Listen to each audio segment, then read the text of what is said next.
My name is Eric Santner. I'm a professor of German studies at the University of Chicago. And my official area of specialization is post-Enlightenment German literature, but I kind of entered German studies through philosophy out of an interest in Heidegger primarily. I went to Germany to study Heidegger, learned German, and then decided pure philosophy is just a little bit too intense. So I needed more narrative, poetic language, and so I try to work at the border between literary studies, philosophy, and then more and more psychoanalysis. The latest book it's called The Royal Remains, The People's Two Bodies and the Endgames of Sovereignty. And as I said at the lecture, the initial title, The Royal Remains, is a wordplay, a pun.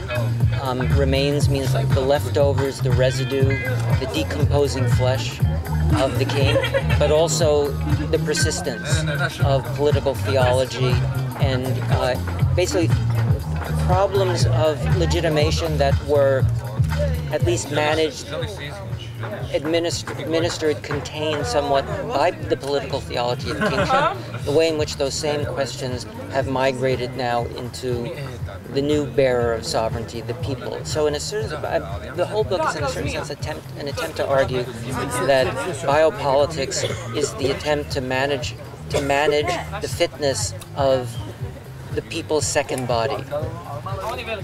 And it can't be managed at the level at which the disciplines and the sciences are trying to manage it, because it's not simply biological.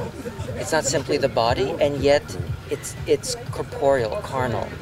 So to me, the key to understanding this was to read Ernst Kantorovic's book, The King's Two Bodies, which is, the subtitle is An Essay on the Political Theology of a medieval political theology. And he elaborates the genealogy of the doctrine, which culminates in Elizabethan England, the doctrine that the king didn't only have a mortal body, but he also had a sublime body that was the carnal placeholder of sovereignty. And so not only when a king died, not only did you have to have a funeral for the mortal body, you had to have a certain kind of funereal rituals for the sublime body so that it could be transmitted to the new bearer of kingship. So my question is, so what happened to all of those? What happened to this dimension? And my intuition was that it didn't disappear. It's now just dispersed, as it were, democratized. And so the same thing that happened to the king, invested with authority, declared, the king is dead, long live the king. This, in a way, the processes around the bearer of sovereignty have now become unrecognizable but dispersed. And I want to say biopolitics is one of the sites for the attending to the body of the new bearer of sovereignty, the people. It also involves having to sort out those who are threatening to the people's second body, not their. It's racialized, so one imagines it's in the genes, but really the preoccupation is the sublime body. That's my argument, and I try to then argue, okay, so biopolitics, and I also try to show that a lot of modernist literature is, in a certain sense, without being explicit about it, tracking this dimension.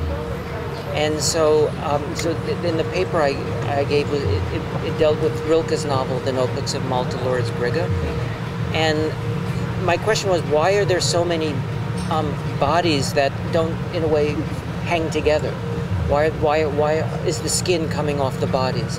And why do bodies grow tumors? And it's almost like there's too much body in the figures the protagonist encounters on the streets of Paris. And in a certain sense, as a way to try to understand that, he reflects on early modern sovereigns.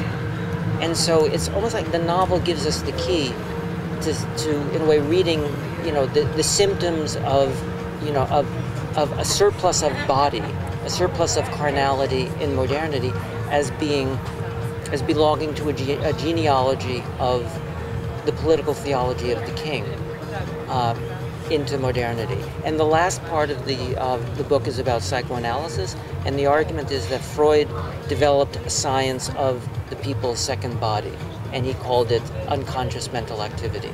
And he first discovers the traces of this body that's not exactly biological in the bodies of hysterics. And he then turns this into, in a way, a general science of in a way, a carnal, the carnal manifestation of virtual reality. And so I try to insert Freud into the genealogy of political theology as it moves from early modernity into modernity. So that's basically what the book is about. Okay. Well,